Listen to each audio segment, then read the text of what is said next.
হযরতে খাদিজাতুল কুবরা রাদিয়াল্লাহু তাআলা আনহার ইন্তেকাল হয়ে গেছে। দুনিয়ার সবাই কান্না শুরু করছে।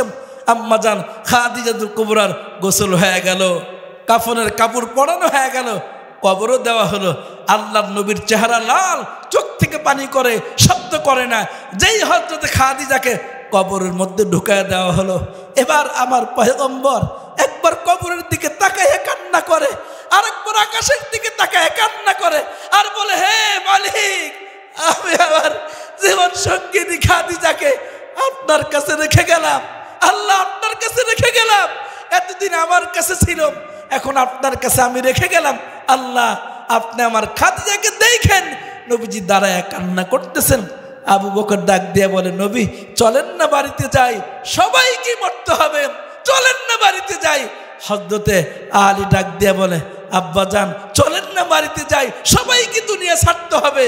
কিন্তু আমার পয়গম্বর তো খাদিজার সাথে ওয়াদা করেছে, সওয়াল জবাব হওয়ার আগ পর্যন্ত তিনি দাঁড়ায় দাঁড়ায় দোয়া করবেন। সবাই চলে গেছে।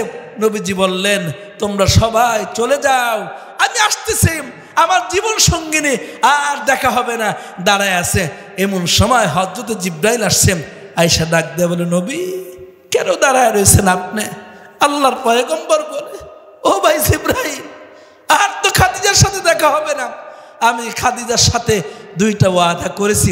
এক নম্বর, আমার গায়ের পুরা জুব্বা দিয়ে তাকে দুনিয়া থেকে বিদায় করব, আমি সেটা পুরা করেছি। দ্বিতীয় নম্বরে, কবরে সওয়াল জবাব হবে, আমাকে বলছি একটু দাঁড়ায় থাকার জন্য, এজন্য আমি দাঁড়ায় আছি। জানি না আমার খাদিজার কবরের কি অবস্থা হয়। হযরত জিবরাইল বললেন, ও নবী আমার, আপনি যে এই দিন খাদিজার সাথে ওয়াদা করেছেন কবরের পাশে দাঁড়ায় থাকবেন, সওয়াল জবাব হওয়ার আগ পর্যন্ত আপনি আল্লাহর কাছে দোয়া করবেন। ওই দিনই আল্লাহ সিদ্ধান্ত নিয়েছেন, খাদিজাকে বিনা হিসেবে জান্নাতের ফয়সালা করে দিয়েছেন।